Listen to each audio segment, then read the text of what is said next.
And there we go. We are live. Frenzy Freestyle Sunday. Tran 2. Yeah, there we Wow, go. Really done. I feel like I should have sat in front of more toys or something. Don't All's worry good. about it. Yep. It's wherever you fit. James Yeah. Coleman in the Well, comments first. Just at my desk. There we go. There we go. That was our intro. And this week we welcome Jeff Davis. How are ya? Good. How are you doing, sir? All right. Sunday, Right on. Yes. fun day. So, Toy Warp did reviews on YouTube. He's the one who, mentioned you to be a guest on our channel and tell us who you are and what you do. Oh, okay. Well, I am the promoter of Florida Toy Shows. I would say I'm the largest. When I say largest, what I mean is the most. I cover. I run over 20 shows in Florida around the state. Jeez. So we don't cover Tallahassee Panhandle yet, but we have shows toy specific, pretty much.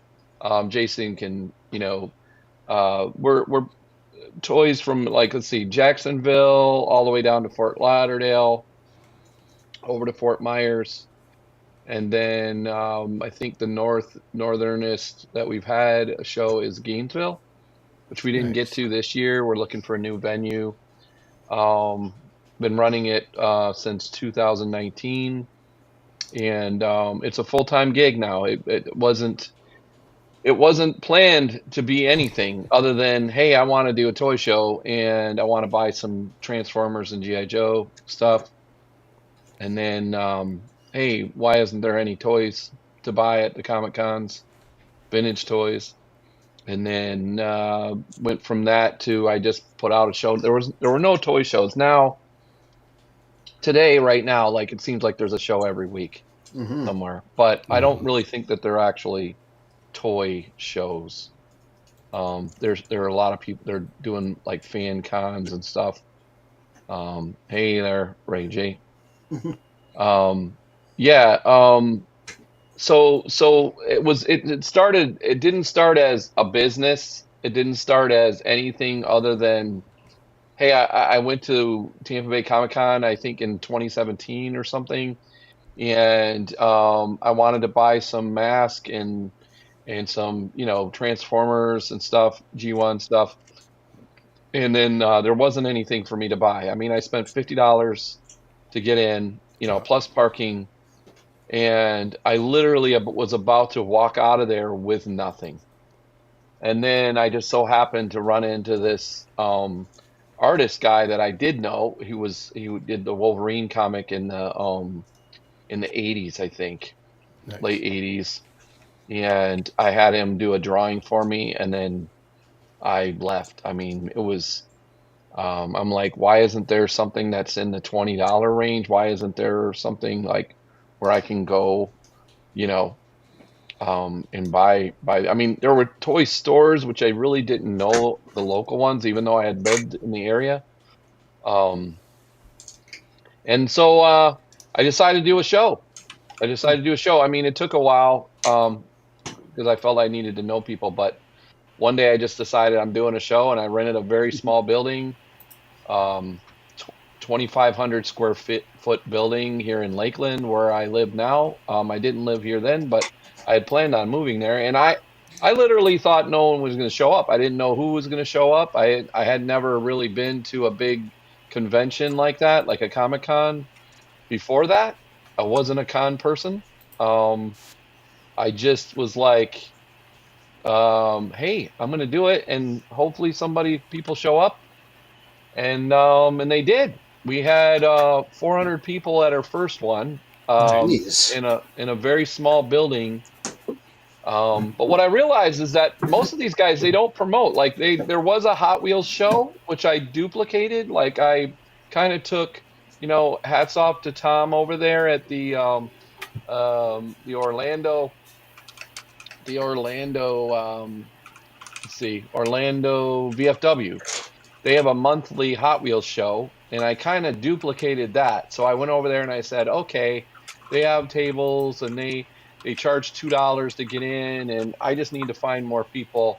I didn't know any vendors or anything. I knew some Hot Wheels people, and I put it out on my Facebook profile that I was doing a show, and then all these people in Messenger started contacting me, and I sold out the show in like 4 days. Oof. Nice. It was like a serious pent up need for, or want at that time for toy shows, I think. If you guys remember, I mean, it's been a bit now, but in 2019, the market was just really hot. The Joe market was really hot. There were people doing a lot of, that was the beginning of like Facebook group, like auctions and stuff. And I think I had bought a few toys on those auctions, like those online, but then I got burned a couple times because things happen so fast, you know, on there, where you're on there and they're like, they show an item and then it's like people bid on it through messaging, and then it's like it goes so fast that, you know, I ended up buying stuff and I get it and I'm like, this sucks, you know. Yeah. So yeah, I just really wanted to do a show, and I didn't care if I lost money or at all. I mean, and I never envisioned. I've been in the website business since '96. Oh wow, that's a long time. Nice. Yeah, Really and good. I just thought, hey, you know what? If I can do this on a Sunday, and if I make any money, I'll just buy toys with it. That's the whole. That was my whole thing. And judging by your background, it looks like you got to buy some toys with it. Yeah. yeah. This is like, you're not seeing very much. I'm big into arcades and pinball machines. I have around 7. I have 7 pins, newer pins. Nice. Here, and I own about 15 arcades, uprights, no one-ups. Nice. But that all, most of the stuff that I have now, I have a decent size, Joe collection. I had everything from 82 to 86 at one time, except for a couple pieces. I've sold a couple of those pieces off, but pretty much everything that I buy is at our shows. So I buy everything from the vendors that come to my show. I try to leave stuff for customers, so when I see it, I'll go. Like I have these, I don't know if you can see them, they're the Voltron. My name might be in the way there. I don't know how to get rid of it, but see, I got you in the full screen, so. All right, I got this. Yeah. Oh, beautiful. Voltron. This is the Lion one, and then I got the vehicle one back here too. I just bought these at the show a couple weeks ago.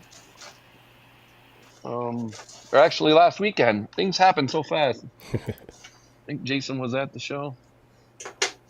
Oh, I bought this last weekend. Usually I love that Showbiz Pizza place. Sign back there someone. There's this guy that made it. His name is Pleasant. Believe it or not, he comes to our I have a Chuck E. Cheese one, and you just can't. Also, it doesn't have the lights that go around it. This was like his prototype thing or something. So the back of it is all like, it's like wired up and all this. And then he made a metal version. Let me see if I can. You guys can maybe barely see that in the background there. Let's see. See my MTV neon. Yeah, nice. Oh, nice. Beautiful. Yeah, and then you see there's a Chuck E. Cheese. It's got like a metal border. So yeah, so they're he made that one too, and he comes to my the Super RetroCon show that I do.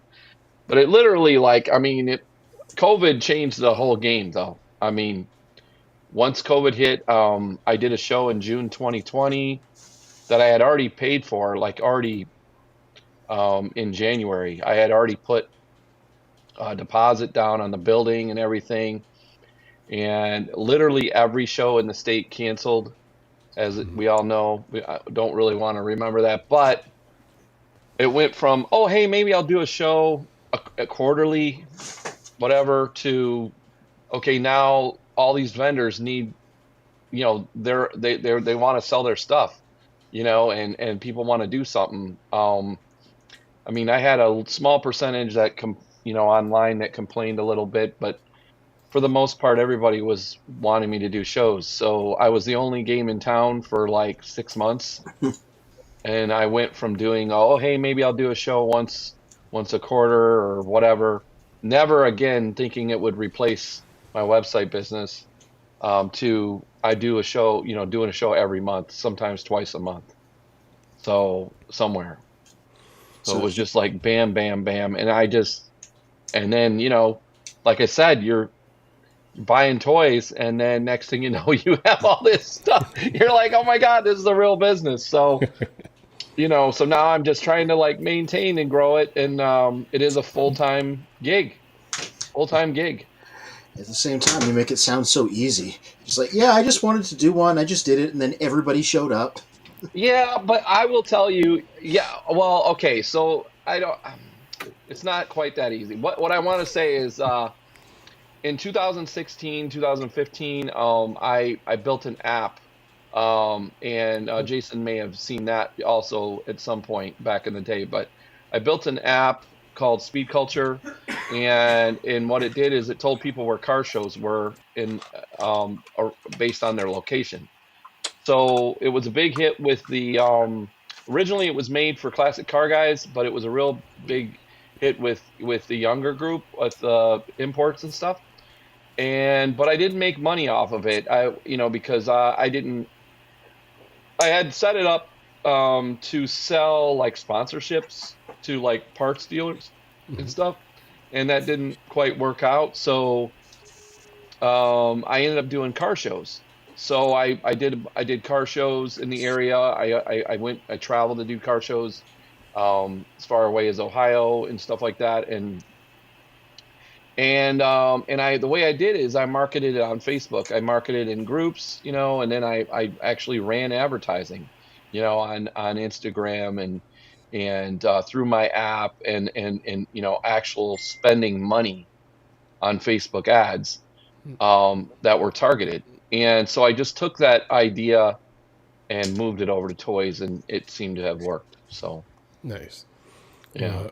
RJ Eagle, one of our longtime members in the comments, he says, "Hey Jeff, do you see a lot of new vendors selling at your shows, or mostly regular vendors, or a bit of both?" Yeah, Okay, so I would say we get a lot of new vendors at every show. I would say maybe about a third are regulars. It really depends on location. So we have about maybe 3 vendors that follow us to almost every show. And then the rest of the rest of the vendors, they're all either local to that area or they travel. I'll give you an example. So we have a comic guy now. He came on with us about a little bit more than a year ago. He's based out of West Palm Beach or maybe south of that. And he literally travels to all these shows. Like he'll travel to Kissimmee, he'll travel to Fort Myers, he'll travel to Tampa. So like he is a regular, but most of the people, they don't want to travel. So it's really about local people. Right. We do have some vendors that travel from other states to come to our show. Typically that happens up in our Jacksonville show. We'll get people from Georgia and stuff like that. I wish we could I don't know if any of you guys have been to like a show like Joe Fest or anything. TFCon. Yeah. TFCon. So what's cool about TFCon is, you got people coming in from all over the country, right, to go to that show, right? Yep. And it's held at a hotel, and so it's just, and do they have any room sales there, Jason? They have a main dealer room, but then all the smaller rooms are usually for guests and panels. Mm-hmm. Yeah, a lot of times. So like with Joe Fest, what people do, it's the same thing. They come from around the country, and then they'll have like they'll have hotel room sales. People like you'll go, like a vendor will be set up before the show in his hotel room, and he'll be selling toys in his hotel room. All the parts.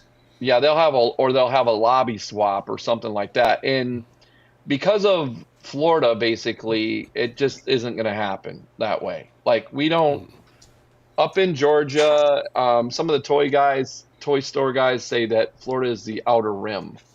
We're the outer rim.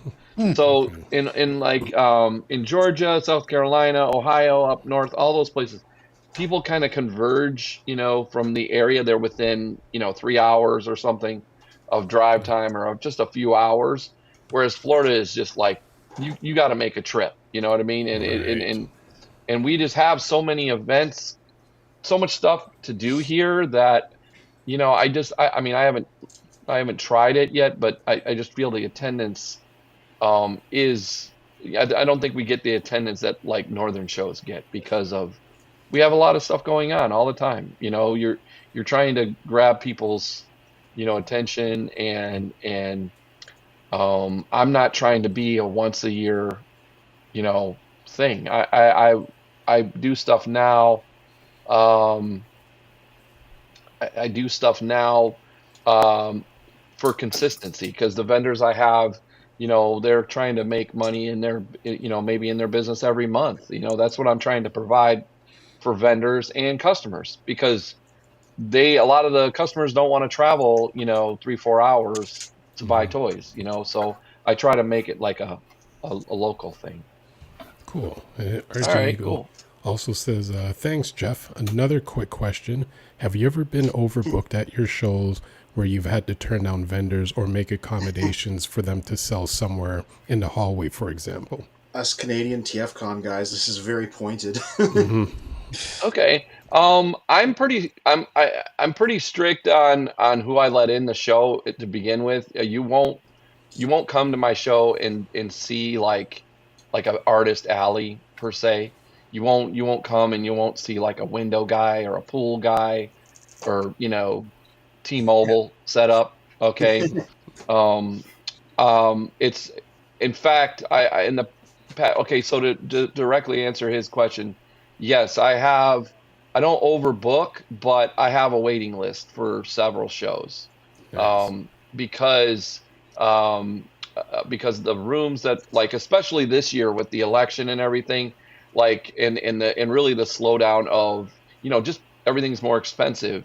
And so I have to, because I'm doing a show every month, I really have to like, because a vendor, it's like, I want to say, we'll go back to football, the not for long. Like, you're only as good as your last show. So, if you're a new vendor and you come and, like I'll use a Jason again. Sorry, because I know Jason. So there was a guy he was set up in our Sarasota show, and there was this older guy set up next to you, right? Yeah. Yeah, and he was just like having a fit, on day 2, like, because nobody was buying his stuff. But I mean, he had like Star Trek cards and some stuff. Like, it's like, dude, I'm sorry, but they just don't want to buy what you have, I guess. Get better merchandise. But they get frustrated. Like, new vendors get frustrated, and so if everybody gets frustrated, then now I'm not going to have a show.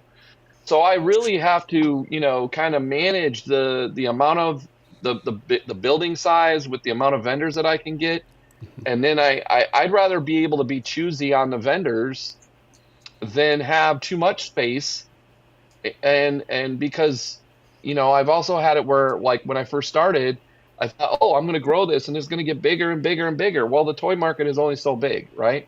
And so you have this building and you have 400 people in a 25,000 square foot building, and you have 400 people in there at one time, and you got vendors that are new going, there's nobody in here.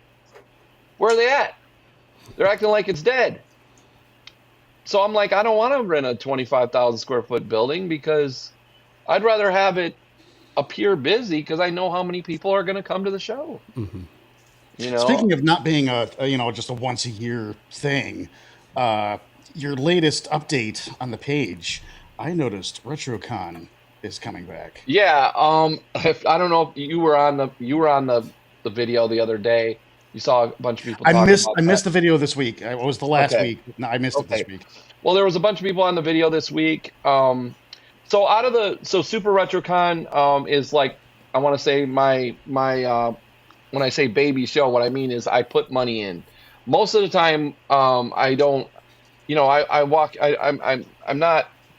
I'm walking in, and the show is paid for basically. Okay. Through vendors, my supportive vendors and everything. That's how I pay for the building. I mean, that's pretty straightforward. But with Super RetroCon, it's very expensive. I do a lot of things. We bring in guests. We have a full arcade. It's like a passion project for me. Well, 2 out of the 4 years I've lost money. It's very, very expensive to do. Like, I'm just a small show. Have you been to the Super RetroCon, Jason? The last one I brought my car to. Okay, cool. Yeah, all right. So on the car show. So that show is like $50,000 to put on. It's not. It's just a major undertaking. It takes a lot of time. I spent like working every day for over a month up to the show, and then to have that, and you don't make zero. In fact, you lose. It's just heart-wrenching, especially when every other show that I do is pretty much successful for me. I mean, I'm not MegaCon. I'm not doing big shows. I mean, again, I'm going to go back to the show you were at, Sarasota. We had an awesome show there. I mean, I know maybe the friend next to you wasn't that great, but I mean, for us, I mean, we had like, probably 1,500 people there for the 2 days. Nice. And so for us, it's like a new space. It's Sarasota. We're not a Comic-Con. We're just selling toys. That's it. And so all those people paid to get in to buy toys, and so they weren't there for cosplay. They weren't there, for a celebrity guest. Yeah. Or any of that. It was, they wanted to come and buy toys, basically. Now, and see, so, that's where RetroCon is a little different because, like I remember the last RetroCon, you had some live wrestling. You guys, I got a video on my page from RetroCon like 3 years ago. Just simply amazing because he brings in all his arcade cabinets. He's got multiple guests. He brought in like the live wrestling.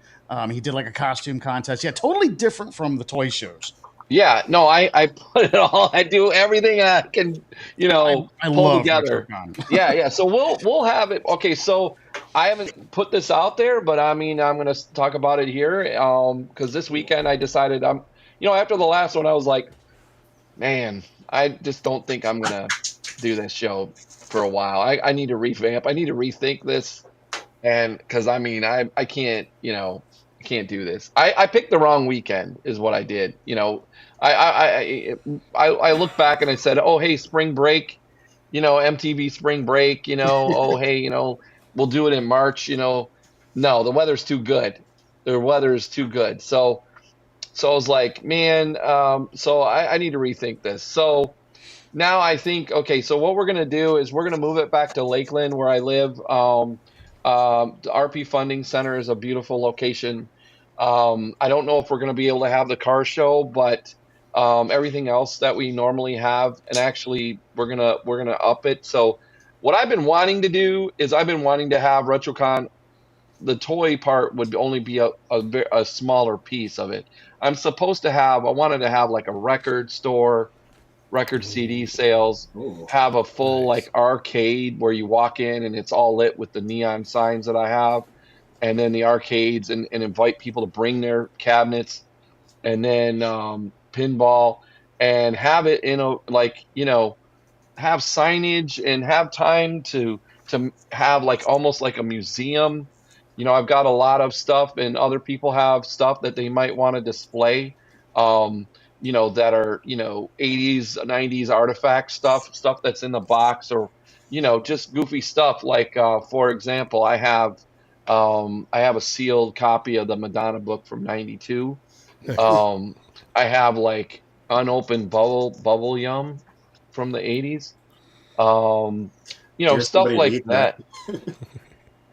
Well, I just want to, so people will, make like a museum and stuff, but we never have time to set any of this up. And And I just think I can do that at RP Funding. And we also want to bring a concert piece.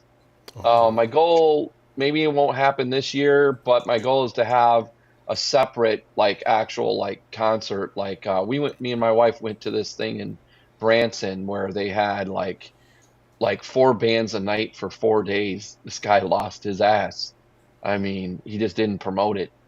And but he had awesome bands, and I was like, man, this would be cool to add to Super RetroCon somehow. And I've been trying to test the live. Go ahead. Well, I know the gentleman that runs Retrofest. Retrofest? Where they had the all the synthwave guys. Oh yes, that's called Neon. Actually, the show is called Neon. I think I bought a sticker from him that says Retrofest on it. Oh, it's probably Neon. It's Neon Retrofest, I think. Okay, yeah. Yeah, and you know that gentleman. I mean, maybe he's pretty cool. Talent. Yeah, he's pretty cool. His name is Grant that runs that. I haven't seen any info on it, but I thought he said he was going to bring that back in 25. And his show, is different than mine too. Well, when I talked to him at your show last time, he said it's only every 2 years. So yeah, he'll be coming back in 2025. Yeah, I mean, I haven't seen anything on it, but that doesn't mean that he's not. I'm just saying, the guy. He might be able to hook up with, getting some of the artists. You know what I mean? Some of the musical artists. Yeah, I have like 2 or 3 artists that I met at his show. Cool. First of all, he turned me on to the whole synth wave thing. I didn't even know that was like a thing. I was like really blown away. Yeah, I was like totally blown away. And I listened to that Betamax guy all the time that he had there, and then a couple other people, and I'm just like blown away, man. And I said, we need to have like a synth night. We need to have like a retro synth night or whatever. I am down. And I had I got spooked this year from MegaCon because they moved their date up to February from April. So I moved RetroCon from January to March, which wasn't a good move, and then they couldn't come. So I'm gonna contact them probably this week. We're gonna be doing it. I hope this is the right date, but we're gonna be doing it in July. Now, the reason why July is because typically July is our best attendance month of the year here in Florida. And I believe it's because it's hot. Kids are still out of school. They're looking for something to do. They've already been to the pool 50 times. They've already done their summer vacation. And so people are looking for something to do inside. And so we typically have Tampa Toy Con. So we're going to be back-to-back shows. We're going to do Tampa Toy Con in Tampa. And I know Lakeland isn't that far, but we're going to do Super RetroCon the following weekend.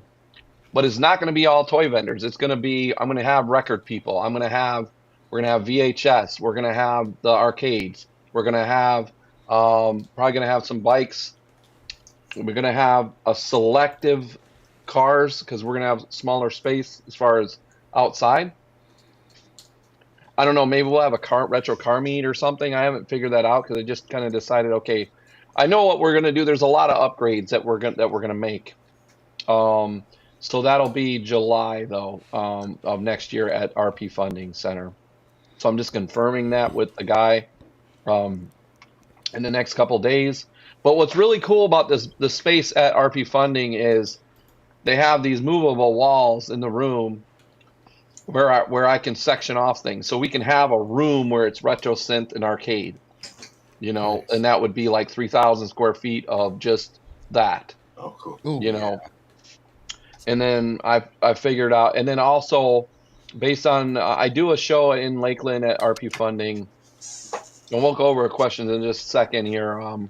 I do a show in RP Funding once a year anyway, and they usually let me go in there and set up things in advance. So whereas the fairgrounds doesn't let me do that, they might let me go one day early, but I need a lot of time to set up all of the displays. Like I want to have like a bedroom, like a boy's bedroom from the 80s, with the pictures you see, and then you can sit in there or stand by it and take photos.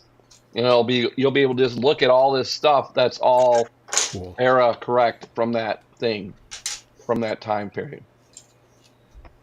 What's RJ asking here? I can't read it. He says, one more question. Are there any territory wars between you and other toy show promoters where you have to plan shows within certain boundaries or areas? Do you cross other states?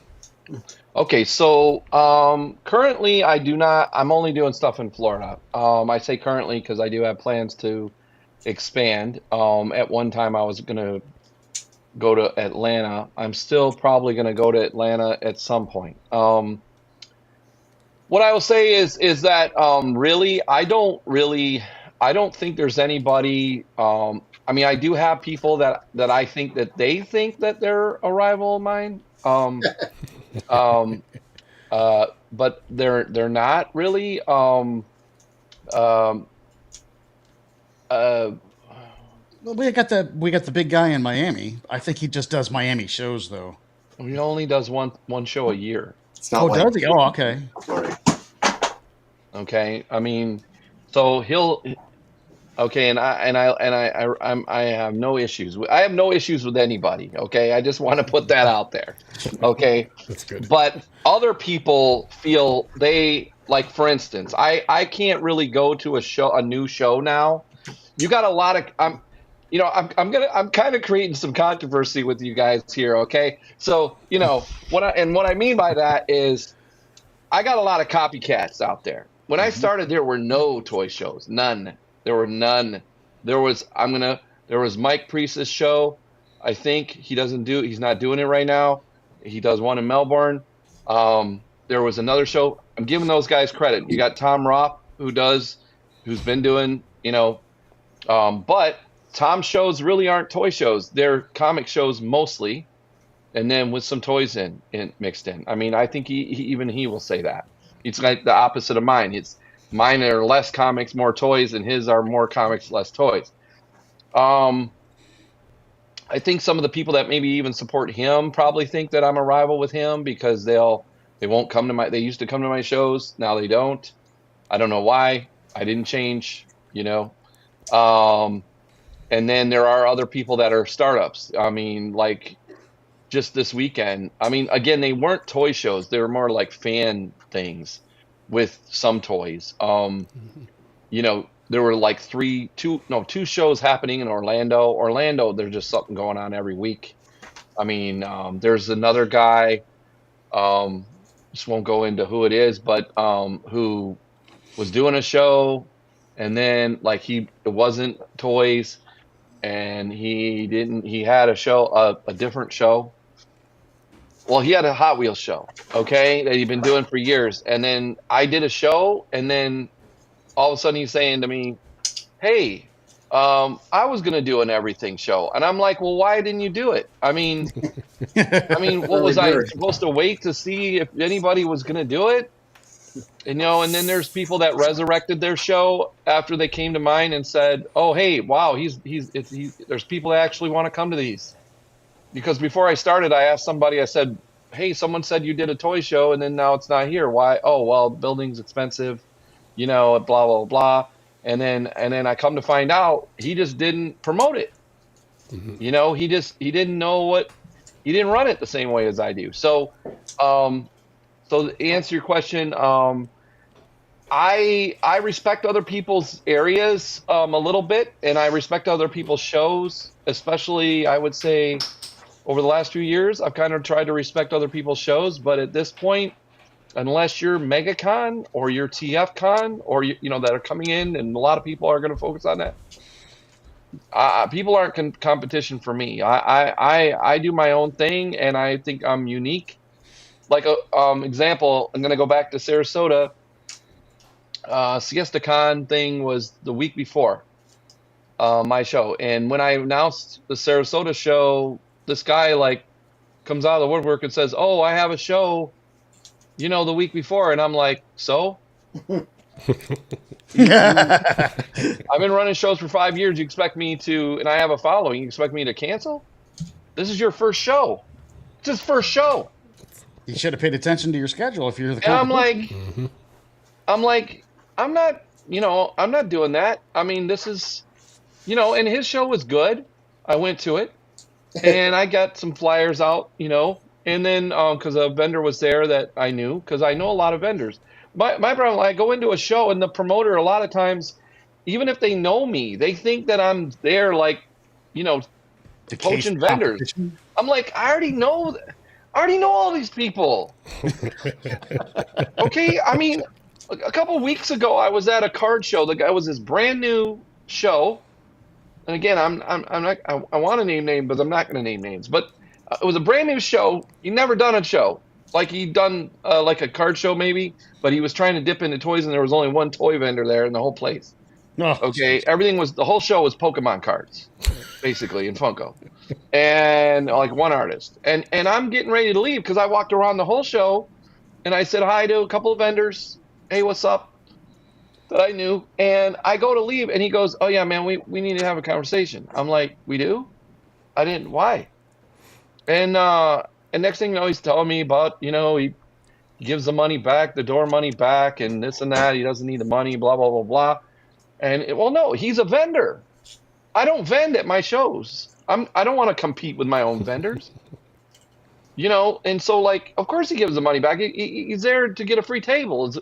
And then I really found out there wasn't anybody there, but I go to walk away from him after I talk to him a little bit, and we're cool and all that. I go to walk away just to say bye to a couple other vendors, that I know, and they're all like, oh, well, as I'm walking out, like a couple of guys go, hey man, I need a table for next week. Hey man, I need a table for next week. And I'm like, look, I don't need this guy, like giving me, static about I'm poaching his vendors at his show. Because so that's not, I'm a professional. I don't do that. There's other people, and they've done it at my show. They'll pull out a freaking map and sell a table and take money right in front of me. Wow. That's just unprofessional, man. Because most of these guys, a lot of those guys, they do it on paper still. I have a total computer system, mapping system that I use. So I just tell people, hey, here's my flyer, or look me up on Florida Toy Shows, and I'm the person that answers the page right now, and just I'll see what's available. I tell people no. I tell people, sorry, man, there's too many Pokemon vendors in this show. Sorry, man, your stuff probably won't sell at this show. I don't take people's money. You're doing a favor to the vendors there too, because obviously if you've got, 5 vendors doing Pokemon, none of them are going to sell enough to cover their table because there's just not enough Pokemon people there to cover them. But yeah, but I'll ask you this: if there's no more questions coming from the comments because I can't read them. Oh, there's a few. I think I don't know. Do us this favor: tell us a heartwarming story coming out of your shows, and then tell us a crazy story coming out of your shows. Yeah, this is what I'm here for. Okay. All right. Well, I don't know. We give out Hot Wheels. We give out we give out about 3,000 Hot Wheels, 3,000 or 4,000 Hot Wheels a year to kids. And I have 3 kids of my own, and they're all grown basically now, but youngest is 22. But when I was, a dad or whatever, it was a major, taking them to places and stuff. It just costs a lot of money to do anything. And so I remember this one time I started the show for a very, I want to say, selfish reason. Myself, I wanted to buy toys. I wanted to have access to toys. I didn't want to overpay. Okay, I wanted more access to toys. But once I started doing the shows, and then especially when COVID hit, what I realized, and I'll get to the main dad part here, is that some of these vendors, they make a living off of this. And when everything was canceled, and like one guy, his wife was pregnant, they were, and he had put all his money in inventory. This was like his full-time thing, selling toys. And his inventory, he put all his money that he had made at my show in like March or whatever into MegaCon inventory. And so I did that show in June because I said, you know what? These people need my help. You know, I'm helping people by doing these shows. And so, but in July, I remember a dad came in so kids are free at our show. Okay. At my shows, it doesn't, if you're 12 and under, they're free. Okay. So and we give them a Hot Wheel. So a dad came in and they had 3 kids. And I remember, I think this show was like $5 at the time. This was like in 2020. And so the dad goes, "Oh, hey, how much is it?" And my wife said, "Well, $5." So, because the kids are free. Oh, really? Wow, $5 for my whole family? So he came in and we gave him Hot Wheels. So literally, like, I didn't make anything, but it doesn't matter. They're going to remember that, you know. And so people come in and the kids, I love it when dads or the parents or whatever are like, "Oh, so yeah, I had this," and they take a liking. You know, I'm getting people out of their house. You know, I don't promote online stuff because it's a fun day. That's what I'm trying to create. It's not just. It started out with, again, me just wanting to buy toys. Now I'll tell you a crazy story. Well, most of the crazy stories happen in Orlando. Okay. The legends are true. But so I don't know if any of you guys have been to a shoe convention or a Funko convention where they let people bring in stuff to swap or whatever. Can't say I have. No. Okay, well at the shoe conventions I've been to, the sneaker conventions, there'll be people that bring in wagons of stuff. Okay, like boxes of toys, or not toys, but shoes or whatever, and they'll just plop down in the middle of the aisle and start selling their stuff. Like, it's weird. Oh, like Nike Jordans and stuff like that. This was, again, I think it was 2021 or something, and there was also a free Funko show that was going on. The guy has changed the show now. That market has completely changed. So this guy, he came in, because I get a lot of people that ask, "Hey, can I bring stuff in to sell to vendors?" Well, obviously vendors are there to sell, not buy. Okay. I mean, obviously if you have awesome stuff, then they're going to want to buy it. But so what happened is my son-in-law let in somebody with a tote of Funko, and with the idea, "Oh, hey, I'm going to trade this Funko or whatever." Well, the guy didn't want to trade. Okay, and makes holy cross splashes. Keep the Funkos away. Yeah. Anyway, the vendor didn't want to trade with him. He literally just sat his stuff there in front of the vendor and started trying to sell the stuff to people that were passing by in the aisle. Huh. Oh, Faux pas. And then like he wouldn't leave. Like, we had to call the police. Oh, Get out. wow. oh my God. Stubborn. Like, and then he was waiting for me to do something, like on video, because he was trying to video me. And because I was telling him, like, "Look, dude, you got to leave. Okay, we're calling the police. You got to go. You can't do that. This is not what we do at our show. You know, here's your money, whatever." And he wouldn't leave. So we had to call the police. And then, of course, when the police came, he left. But that doesn't happen. Happens rarely. The other thing that you may hear about, I don't know if you guys have watched any me at all. Like a year ago, I gave away a pinball machine, Star Wars pinball machine on a raffle. Wow. It's probably worth, retail like $5,000. I have a relationship with a pinball dealer, so it was a Star Wars pinball machine. Well, this guy who I know as a vendor, like, I don't know what happened, but he decided he wanted this pinball machine no matter what. So he came to the show while I was giving it away, and I had offered the day of the raffle. I said, "Look, I realized, because I probably lost money on that, but I I realized that people, they like the idea of the pinball machine, but they don't want to take it home. You know, they don't have the space or something, right? Yeah. Right. So, Spacey. so I offered like a $2,000 buyout. I said, you can take the cash because I'll keep the machine, or you can take the machine home. Well, I'm out there, like, you know, it just so happened a vendor won it, and that was straight up legit. Like, all the vendors bought tickets that day and different stuff, and he was a new vendor, and he decided to take the money. So I said, all right, and so I'm doing that, and this guy comes out of nowhere, and he's like, I'll give you $3,000 or something. Like, he's telling the guy that won, don't take the money, I'll give you, you know. And I'm like, dude, get it. I'm like, and I know the guy. And I'm like, just go away, okay? The guy doesn't even own it yet. I'm explaining it. Let him figure it out. Oh my God. You're gonna, you know, and I mean, this guy went off. Like, I mean, he just started. I don't know. He created some kind of scene in the show, and we had to get security, and then he pushed like a police officer and all this. I'm like, What?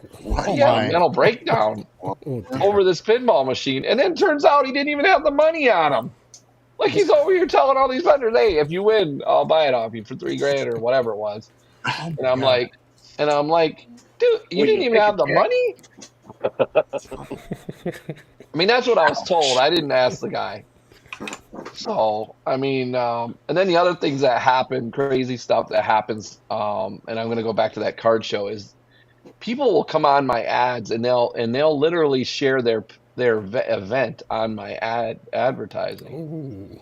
That's So I have to cool. ban people all the time. I mean, I get a lot of spam on mine, but once you hit like a certain amount, like over 1,000 interested or going, a lot of times spam bots start hitting your event page.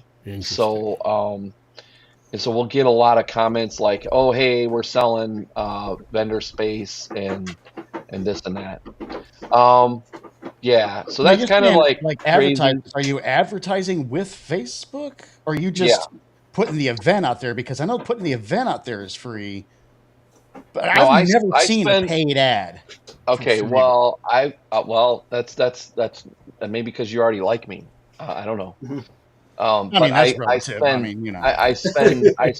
spend somebody's annual wage on Facebook ads. No, I've never seen one. Like I've told, so like I don't know, every month or two.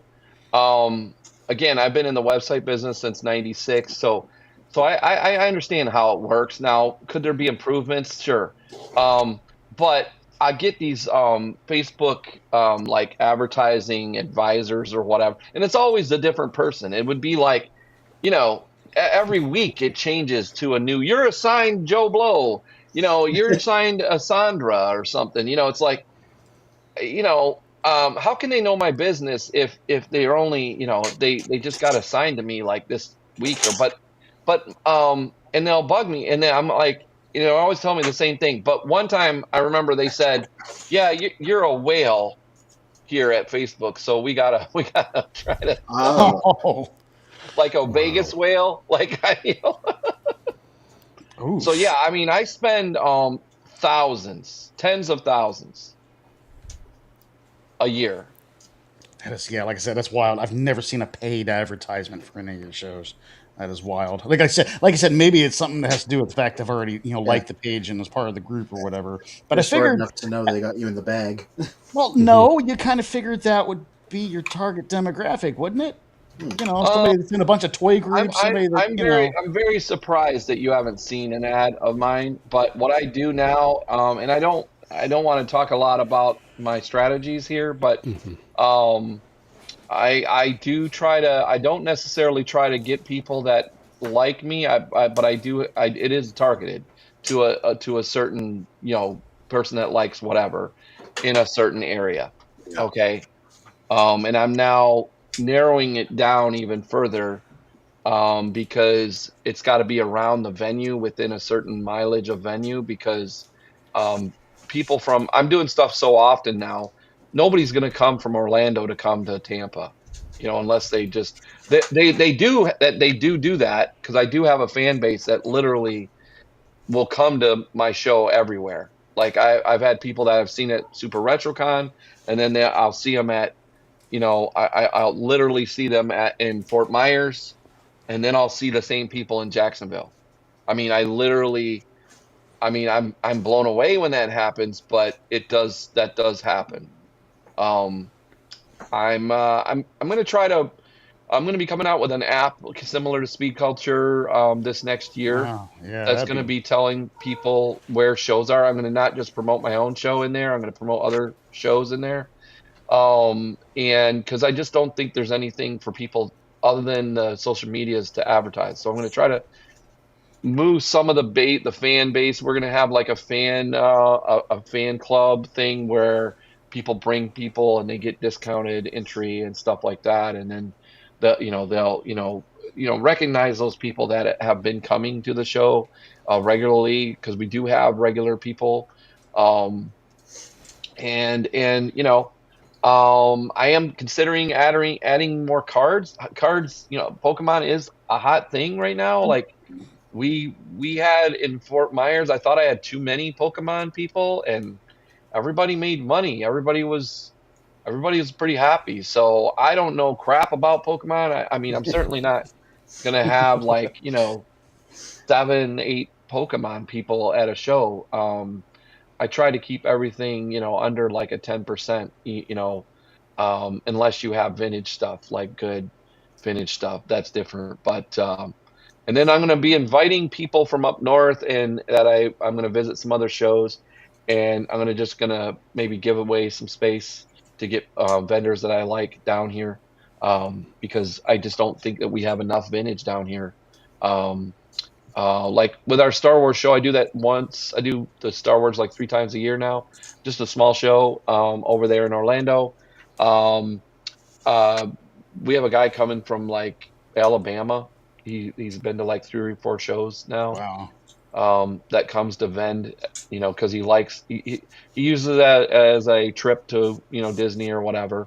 But I know it takes time to fine tune these things, but yeah, that was kind of a complaint I had at earlier shows, was the lack of vintage stuff. And yeah, now that you mention that, the vintage stuff has come out more, and stuff like Funko Pops is, kind of going off to the side. Yeah, I like that. As a collector, I like that a lot.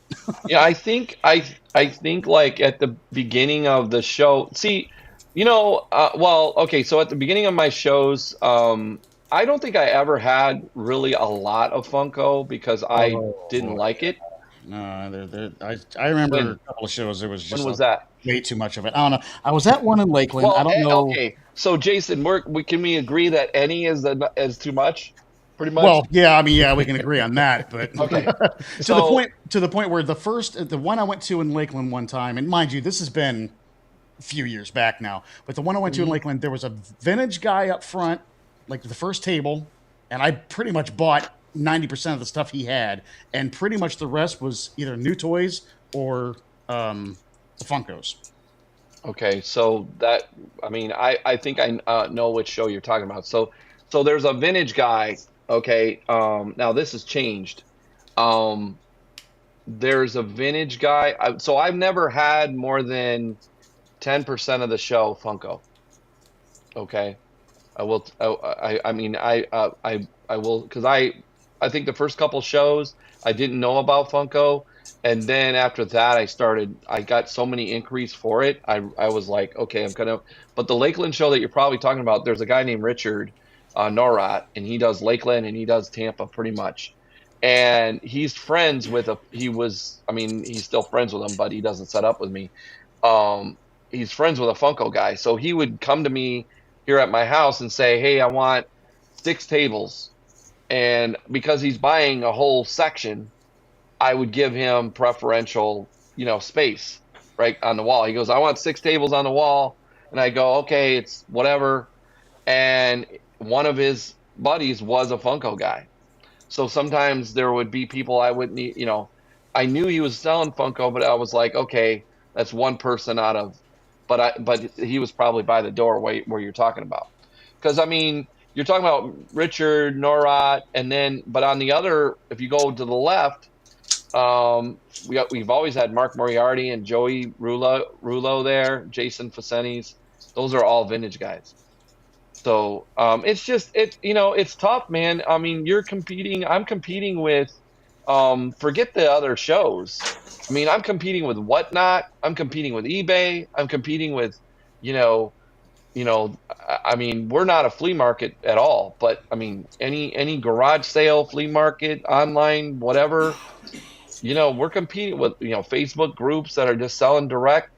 I'm competing with all those people. And so I have to convince these vintage guys to bring their stuff to my show, that they're going to make money. That's why every show that I do has to be great.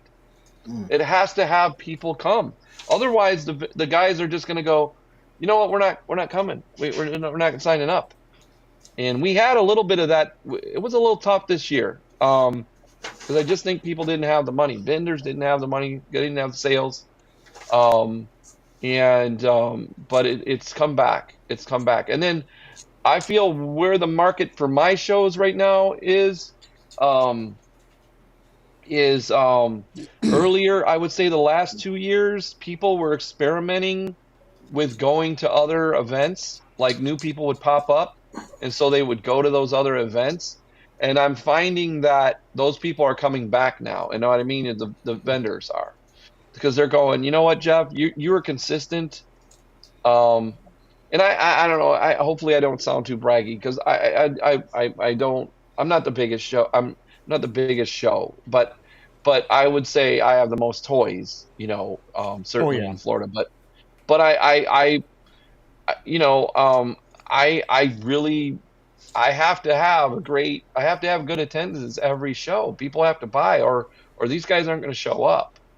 And I've been really good recently because people have, I think they've gone away. They've gone, like I had this lady that went to a little show, north of Tampa, and she didn't go to Fort Myers. And we had over 1,000 people for one day in Fort Myers. And everybody made money, and she's like, yep, I learned my lesson. I'm not going back to that show. I said, well, I keep saying, I'll joke around with her. Stick with what you know, man. Stick with the winner, whatever, that sort of thing. I tell you how far you have brought toy shows in Florida. I remember back in like 2012, humongous advertising push for this toy show that was going to be happening in Daytona.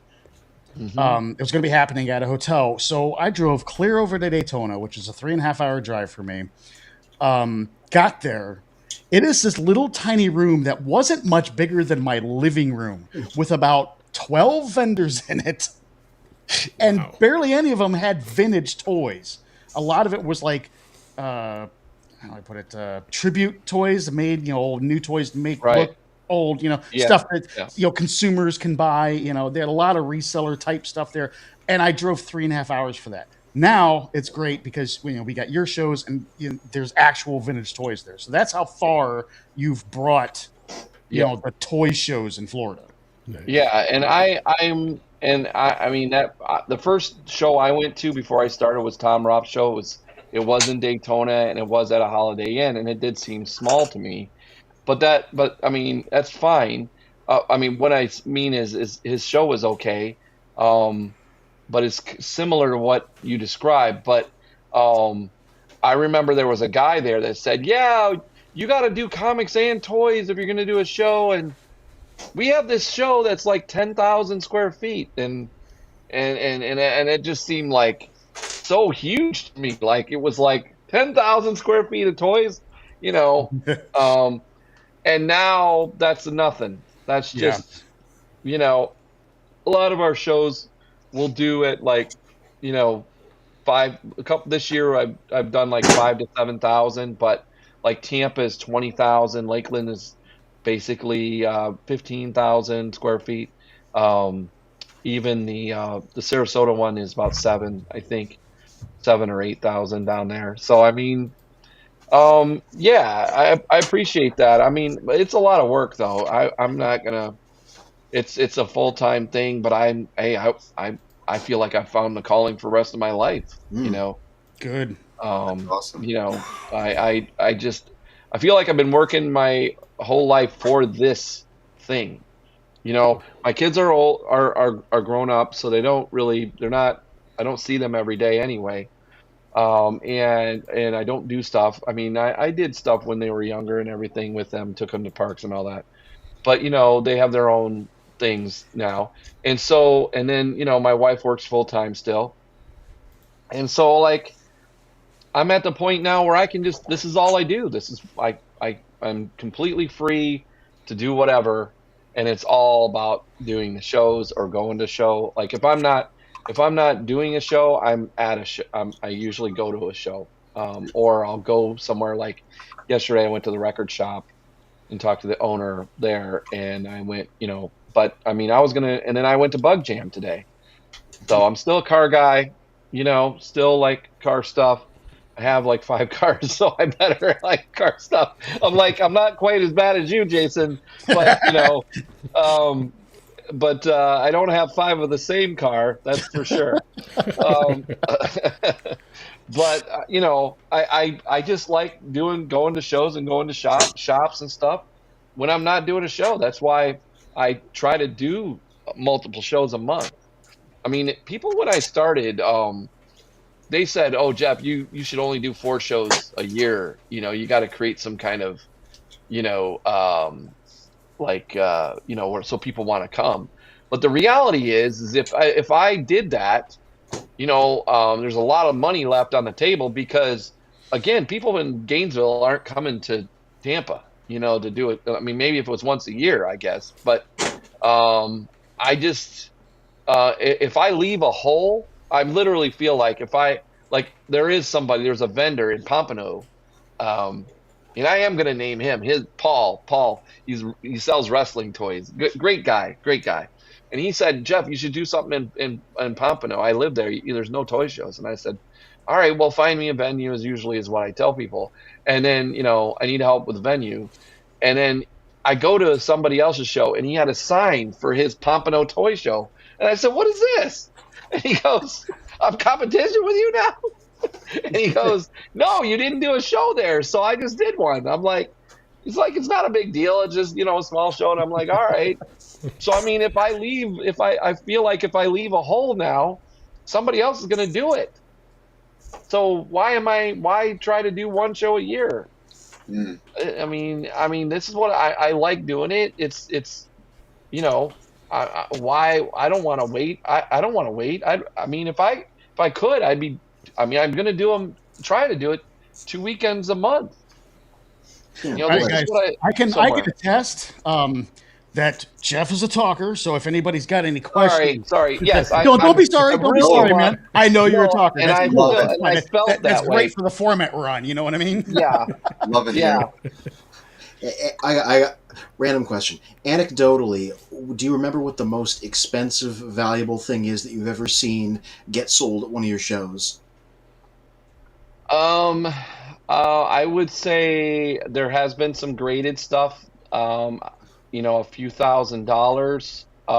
I don't know if we've had like a $10,000 toy necessarily sell, but like Redline cars.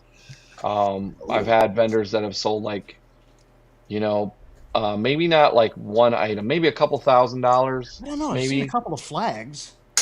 Yeah, but I mean, we have a vendor that consistently makes between $6,000 and $10,000 a show. Oh, boy. And that would be for a 1-day show. Wow. Because I mean, we have. So my smallest shows, like, I don't make any money at the Star Wars show. It's just mostly for vendors. But I'll give you an example. So that we have this vendor. He did MegaCon with vintage toys, and he sold like $13,000 because MegaCon's not really a vintage toy show. No. You know, for vintage toys, right? People aren't coming there. He came and he goes, "I'm not doing MegaCon again. It's just too much time. You know, Wednesday setup, Thursday, Friday, Saturday, Sunday, you're there." He came like 2 weeks later. I had a Star Wars show. He made like $10,000. Oh boy! You know, at my show that only had 200 people at it. 250 people at. Holy cow! What does he sell that makes it do so well? Vintage toy, like vintage Star Wars. Like he'll have like, but he always brings extra shit. You know, like for example, he'll have an imported super. Let's see, not superpowers, but related to superpowers is Secret Wars. Like he had like he'll have like graded superpowers, like Cyborg. You know, So in other words, if you he's guys know that. selling $10,000 worth of stuff at these So he's shows, selling- but he's yeah. probably got $80,000 worth of inventory. Oh, wow. Yeah, Okay. but I mean, I don't know. I mean, he brings the stuff. He brings good stuff, and he makes money every time. But he preps. He preps. He knows his customers that come. He has some regulars that come and see him because he is only at our shows. Pretty much, he only does. He'll do a couple other shows, but he pretty much gives out my flyer and says I do Jeff shows, and he makes money at every show. He kills it at every show. So, but he mostly sells vintage stuff, you know. I mean, or high quality stuff. And we have another guy. I don't see him enough, and that sells red lines. You know, one red line car can be $600 to $2,000. I mean, anywhere from $300, $100, I guess, on the cheap end. We don't get red lines that much, but this guy has. I mean, I personally spent a lot of money with him, as Jerry Brand down there. But he goes to all the big shows around the country, and then brings this stuff back. And we get him like 2 or 3 times a year. He was at the Sarasota show in the back, Jason. I don't know, with the red lines, and he had the 12-inch Joes and all the, you know. I bought that Superman lunchbox. Did you see the Superman lunchbox? Nah. Superman Is it the same guy lunchbox. that's got the Knight Rider lunchbox? Yeah, I ended up buying that, and Oh. by the time I got it home, it was dented. I was mad. Yeah, Yes, exactly. The luggage, And the luggage damage. Yeah. yeah. So, but the other two I bought the Superman, which I mean is mint with tags. Like there's not a scratch on this thing. And then I got a black hole one from him. Oh. But I did like a trade in cash with him for a future event. I think that Superman lunchbox was $750. Oh, But the Knight Rider lunchbox was $2. Yeah, I got that from him. I think for $150. Yeah. But I mean, he just only deals in like super awesome stuff. Let's go back over to. You guys have any other questions? I mean, I'm sorry if I'm talking. I mean, I love to hear It's all any fascinating. feedback, you guys. Yeah. I have a question. Yeah. So I bring my cat to TFCon and other conventions and events very often. I was wondering, We haven't had a cat. You haven't had a cat? No, we have dogs at every show. Like they'll bring their service dog, or they'll bring their little dog, and my wife has said, well, maybe we should have biscuits. I'm thinking, I'm just freaking out because I'm thinking like a vendor's gonna freak out if a dog decides to go crazy for some reason. And I try to tell people, no, don't really bring your pets. But I mean, a cat. We haven't had a cat. Okay. No, we haven't had a cat. Was that going to be your question? Sorry. Well, I was hoping to get to some kind of exciting event that happened with a dog or something. No, unfortunately, no. We I haven't can had arrange it. anything I got happen. Penelope. I can arrange it. Yeah. No, we don't want no crazy stuff. No drama. That's what I like about the toy. I mean, there is drama, with I want to say promoters a little bit, not a lot, but. And I just don't understand why, because it's like your show is not on my date. Like if your show's on my date, then that's different. But you might need to worry about it. But it's really about a vendor thing. It's not about a customer thing. You're splitting up vendors when you have, the show on the same day. Now those vendors can't come to my show or his show, or their show. Yeah, so no, we haven't had anything happen with no cats, no dogs. cool. Well, we have Anybody else there? We have one question. Settom, who's also a member in the comments. He's mentioning he mentioned in a few comments about the toy shops in his area.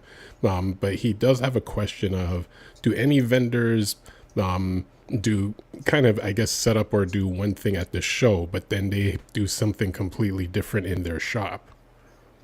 No, but here's what we do have. I want to say almost it seems like a lot of the bigger, better toy vendors, they want to open a show, or they want to open a store. You know what? I'll be honest with you. I'm not sure where that lunchbox is right now.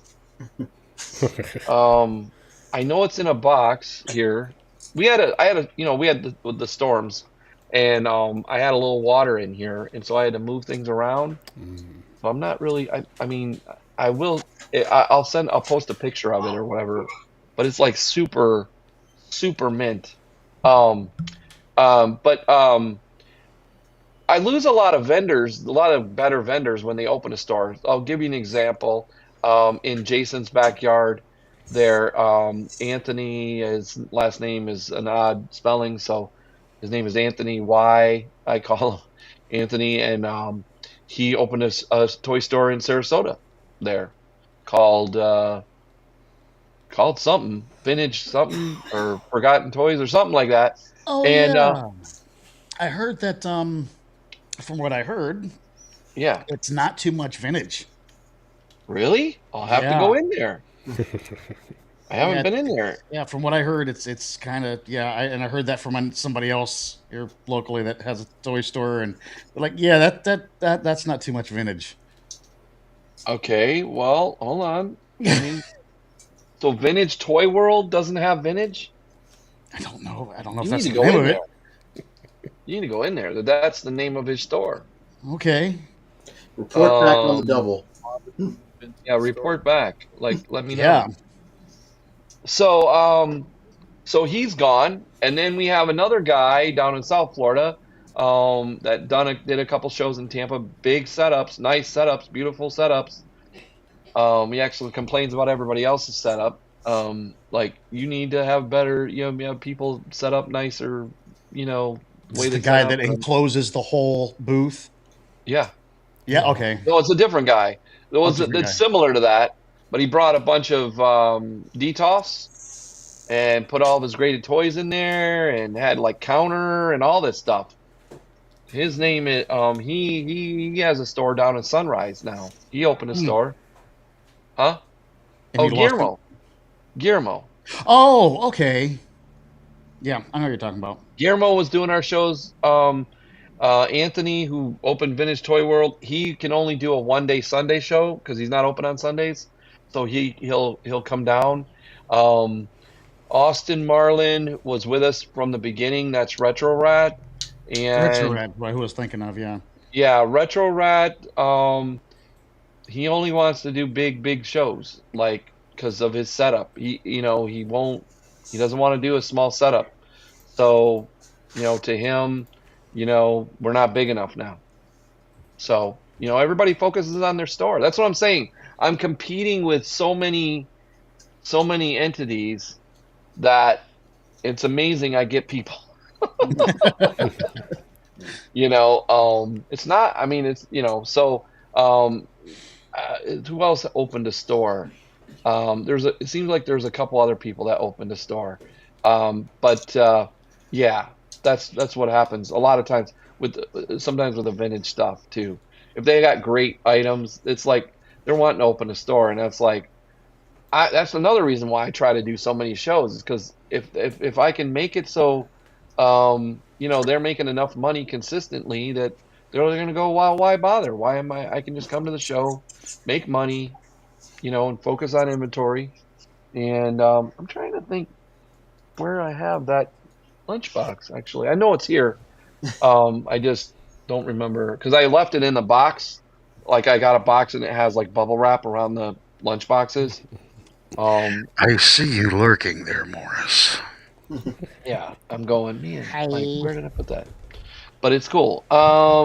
Let's see. what else we got on here on the comments? Let's see. Mondays, regular. Toy guy. Pain. What does that mean? Oh, I think they're talking about your busted lunchbox. Yes, that was the reference Yeah. of it.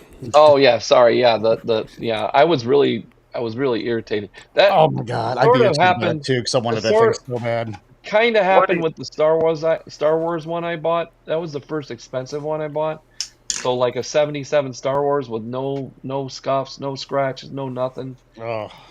And I didn't have, like, now Jerry gave me this, like, he puts them in these bubble wrap bags, and I didn't have anything. So I like wrapped it up in a towel or something, and I get it home and it's got a couple, and I'm like, oh my god. Yeah, wow, that's cool. Yeah. That's the You still got your Hasgtags flag? one. Yeah. That's Yeah, the I had black to have hole that they're talking about. This is the gravity well of all 3 Unicrons in one room. Oh wow. That's cool. Yeah, I got the flag over here. It kind of separates my I'll just do a little. It's dark over there, so the CR2. You can kind of make it out. It's there's just no light there. Let me turn the light on. Sorry, I'm on my little laptop here. Taking a walking tour. It's interesting. Yeah, red lights in there. Yeah, there's Is that a USS flag? Yeah. Nice. yeah. Oh, I thought it's the table. Yes. You don't quite realize the scope from it. You're like, not those aren't boats, those are jets. And then you look down a little bit and you go, oh my god. Yeah. And then underneath here, I've got, right now, I'm getting new displays here in the next few weeks. I got a lot of stuff in storage right now. But, you know, I've been buying a lot of Hot Toys. So I've got Hot Toys set up. And then behind the screen over there, I've got the Batmobile, the Hot Toys Batmobile with the Batman in there. Speaking of which, after you're done showing this stuff, tell them about your Batpod. Bat-pod? Oh, I got a life-size Batpod in my trailer. We're gonna be redoing it. So if you guys have been to MegaCon, I don't know if you have or not, but you've been to MegaCon. There's an '89 Batmobile there. Mm-hmm. Let's see. There usually is an '89 Batmobile that you can sit in, and the guy had a so there's this company over that, well, it doesn't exist now, but there was a company over in Melbourne or something, and they had a TV show at one time where they were building giant versions of different, like, rideable things. They were motorcycles, I think, originally, and then they morphed into these theme things. Like, for instance, they built a Tron bike, and they built a giant green machine from the 70s. And I'm not really sure what that means, but anyway, they made like 4 or 5 of these Batpod frames before they got, cease and desist from Warner Brothers. Anyway, this '89 Batmobile guy got this project, and he has all the parts. And then last year he sent me a picture and said, hey, are you interested in this? I don't want to finish it because I want to focus on I got enough with my '89 Batmobile. And I said, wow, that's cool. And so I ended up buying it, displayed it a few times the way it is. And I've got all the parts to finish it, but just haven't gotten to work on it yet. So we've displayed it at a few shows. A couple things about that. I didn't pay this or anywhere near it, it needs work. But the actual screen movie one had, I didn't sell, but it did have bids of $1 million last summer. Wow. Like a screen used one that doesn't run. So just everybody asked me, does it run? Does it go? No, it does not run. It does have a motor, but the motor I think but Even the one that they auctioned didn't run either because they disabled it. But and then I guess when I posted that I owned it after I bought it, there was a guy that had worked there that they said they sold one, like, I don't know, several years ago to somebody. Spin, I got a video of it, actually, a short. I just put the link in the chat. Yeah, I'd love to see this. Okay. All right. I remember when I was young and I saw, like, I don't know if it was the one they used in the movie, but where was it? I think it was maybe in Universal Studios, something like that. I was so excited to see that when I was a kid. While we're paused here, guys, 4 o'clock comes real early, so I'm going to go ahead and sign out of here. All right. Well, I appreciate you being here and listening and enjoy and being part of the show. I went ahead and got on Facebook. I'm following your page. I'll keep an eye on stuff. Hey, thanks, man. Thanks, man. I want to show something real quick before you leave, Mr. Magnus. I made 3D printed this D10 really dice, and I polished it really nice, so it looks like it's a professional thing. And it does. Thank you so much. Yeah, and it's got the cyberpunk colors. I was going to get into that cyberpunk tabletop game. Oh wow! Yeah. Wow. Nice. Is that resin or is that actual 3D? Like it's a 3D resin, so it's resin, basically the same thing. Okay. Yeah, I meant PLA. What was it, PLA or was it resin? Oh yeah, sorry, resin printer. Yeah. Cool. All right. Well, the green machine is the best. Somebody down there said green machine or big wheel. Green machine. Yes. Peace out, gentlemen.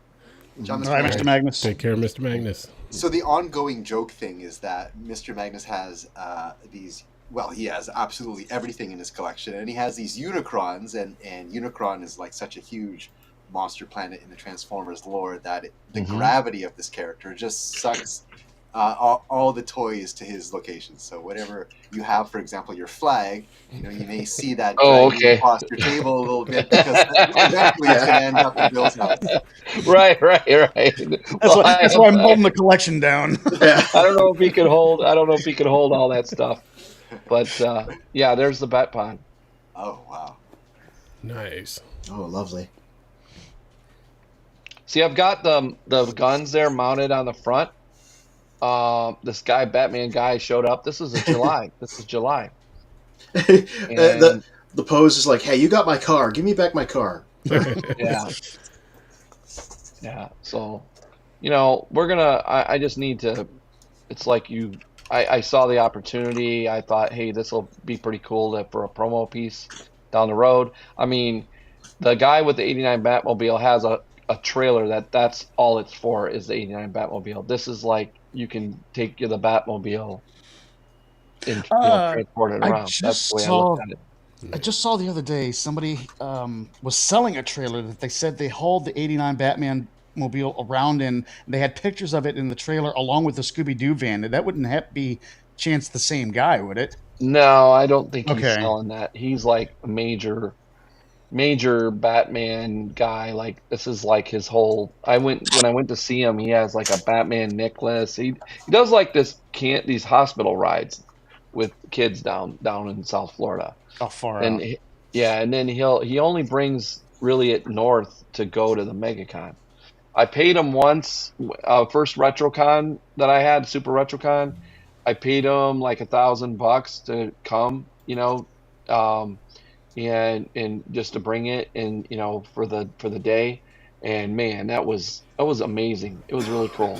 And so now like he contacts me every once in a while, just hey, what's up, and then he had just sent me a picture of the Bat Pod like on the back of a trailer, and I had like everybody, probably including my wife, telling me not to buy it, but so it's the one thing in 30 years that I bought anyway. Probably I don't know, maybe I bought something else she didn't want me to buy, but how many portions you own again? 3, but really, but I'm pretty lucky. My wife doesn't really say anything about anything I buy, and but the Bat Pod was one of the things. Like she's like, nah, we don't need that, So that was the only thing I've ever, in almost 30 years, didn't tell her I was buying until I already owned it. I was like, I'm going to pick it up. Oof. So whatever. It's you know, I've been working on my Mustang mostly in the last year. I got a guy that wants to work on it, but it's just getting his time. You know, everybody's trying to hustle and make money. It's like you got to have some dedicated time to work on that, you know. But it'll happen, I'm sure. See, I have a whole lunchbox collection, not here in this room, but because my whole house has got vintage stuff in it. It's another thing I don't have. There's a lot of, you know, there's nothing wrong with that, but there's a lot of the places I've been to, they have like a little room, like that's what they've been given. Hey, this is all you can use for your collectibles. And that's not, my whole house is that way. Like my wife collects stuff too. So we have stuff, our whole house has like, we have, you know, glassware, we have lunch boxes, we have Viewmasters, old Fisher Price. My wife has all the Fisher Price stuff, you know, dolls and stuff. But we have just a lot of, you know, and I probably have about 40 lunch boxes somewhere in there. Here, show Jeff this this lunchbox collection. Jeff, I don't know if you've come down to Sarasota yet for the Sarasota Toy Museum, but let me know when you do, and we'll go together. I didn't even know there was a toy museum. Oh, it is. It is Watch amazing. last week's show. We had the main guy from it on here. Oh, wow. Yeah. Cool.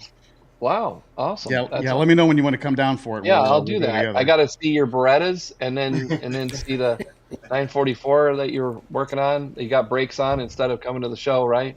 Instead of buying. No, I went to the show and didn't put brakes on it. So. Okay, that's great. That's great. Yeah. What did you buy anything at the show?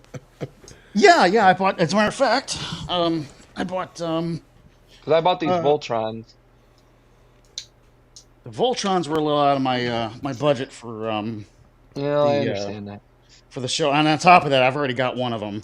But yeah, Voltron. I bought the Voltron book, one of the read-along story books that's got screenshots directly from the cartoon. And then Stomper guy, I had to get Stomper stuff, so I needed another case. Okay. And the other case that they have, the plastic, the soft plastic case they have, the tires actually eat through the plastic in it, so you have to have these to store them in for a long time. Really? Are you sure? I wish I had my Stompers handy. I could show you like the inside of the case. Give me a minute. Give me a minute. I'll be right back with the Stompers. Hold on a second. He's got something to prove. Yeah. All right. I might lose. Hold on. I got to take you with me because I'm going to lose you. So hold on. Because my Bluetooth I'll lose it. Morris. Oh, I love the blue and purple lighting and stuff that you just pass through. Adds to the drama. Yeah, all right. I'm on my second floor here. Yeah. While we're going on this trip, one thing that I had intended to ask was if you were a brand new sort of wet behind the ears toy vendor, what in your observation were some easy tips to help make the whole show go better for you? Make sure that you bring something at every price point. Okay. You got to have stuff. Like we'll have people that'll bring in, like I remember originally they brought in like airplanes, die-cast airplanes, or 1/18 stuff, and that's all they bring, or only expensive items. You know, and that's not good. You gotta have something that's gonna draw people in to your booth to dig around a little bit. Ideally, something that's gonna draw them in, and it's not a lot of money. And then, and then they see something else. So it's a variety thing. That's why people get bigger booths, because they can bring more. So then you have a better chance of them grabbing something. Buying something. I don't think a lot of times, you want to have some shelving or whatever, so the stuff doesn't just like set on a table piling up, like where they really can't see what is there. But really and then be flexible on the price. If you come in and think you're going to get, I'm going to say eBay price. I mean, me as a buyer, if you have something that's eBay price, like exact eBay price. Why would I buy it from you today? I can get it on eBay any day. Mm-hmm. So why am I going to buy it from you right now? And I know, as a buyer, I know that you're paying a commission on eBay. So I'm going to at least hit you with that. Like, I mean, there was a sale.